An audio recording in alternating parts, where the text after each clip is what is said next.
have to produce an unbelievably potent bureaucracy to make the ever greater and ever finer distinctions that are necessary to enforce equality of outcome. How many group differences are you going to equalize across? Is it just gender and sex? How many genders? No, so gender and ethnicity? How many genders? How many ethnicities? How many races? The difference between men and women isn't that extreme. At the extremes, the difference is extraordinary. And most of the activity, or much of the activity in complex situations, happens at the extremes.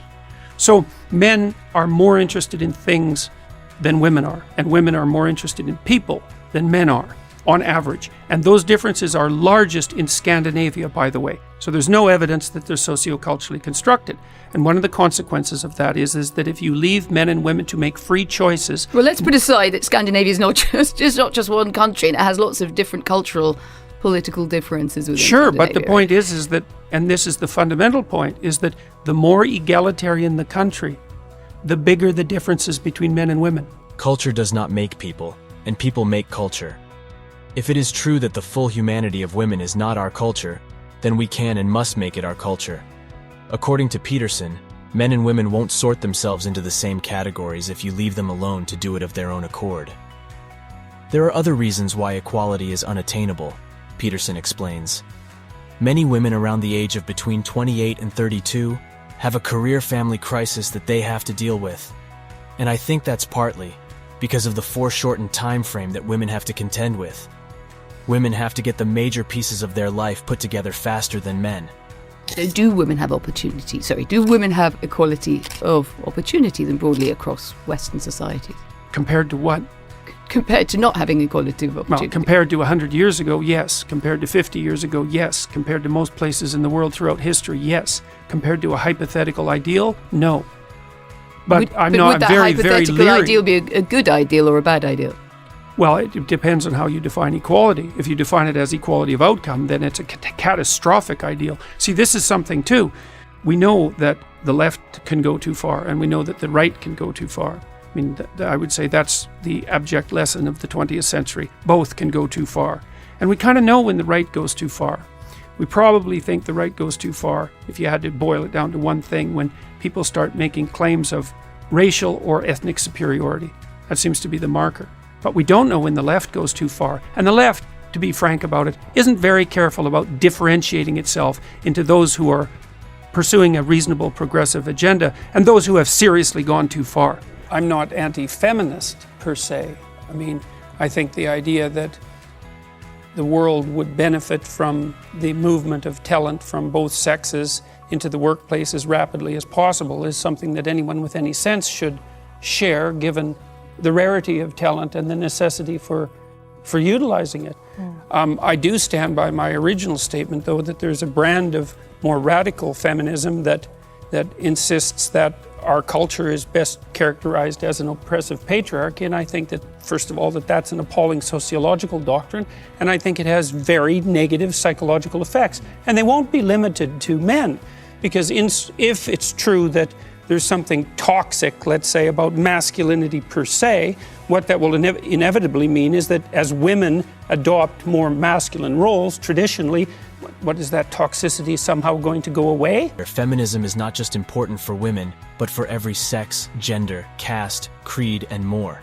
It empowers the people and society as a whole. A very common misconception is that only women can be feminists.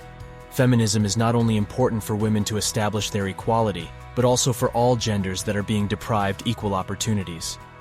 We can't control all the variables, which means that it is extremely difficult to find causality.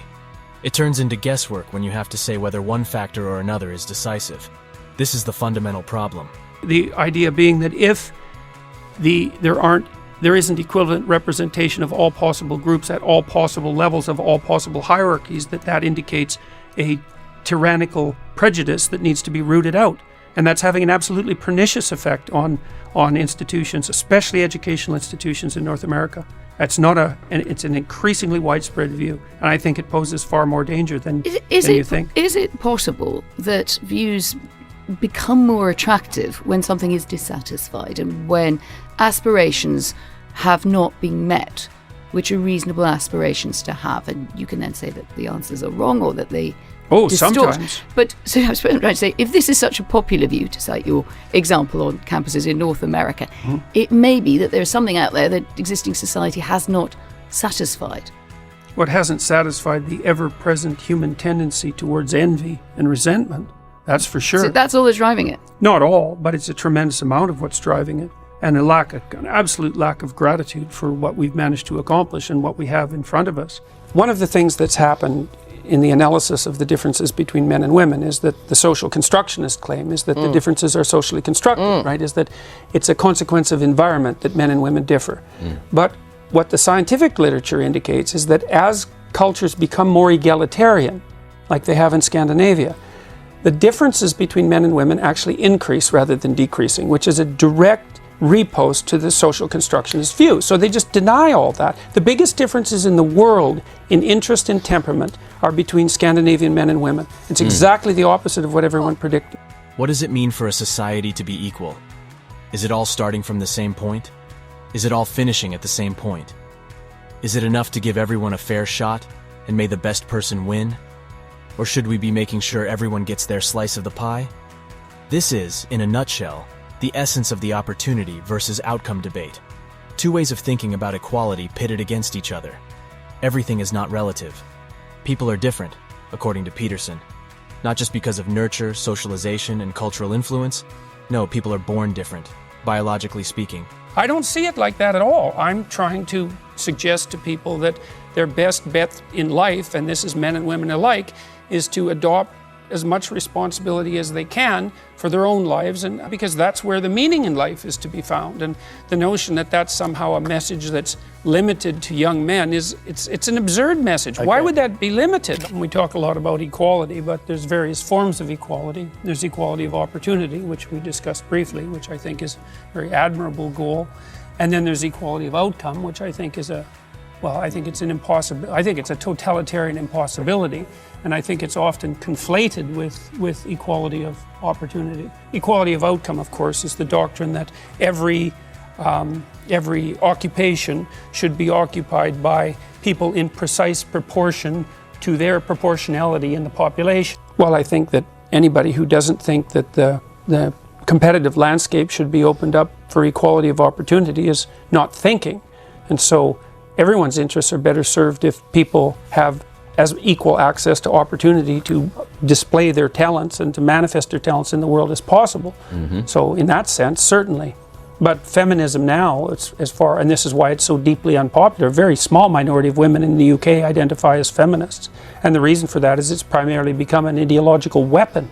And it's an ideology that I detest, actually, the ideology that it's associated with, collectivist ideology. That's a consequence of the free choice of men and women in the societies that have gone farther than any other societies to make gender equality the purpose of the law. Those are ineradicable differences. You can eradicate them with tremendous social pressure and tyranny. But if you leave men and women to make their own choices, you will not get equal outcome. Gender equality is more than a goal in itself.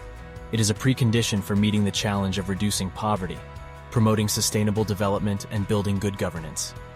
If you like this video, give a big thumb up and don't forget to subscribe to our channel and hit the bell icon for more videos. See you in the next video. Thanks for watching.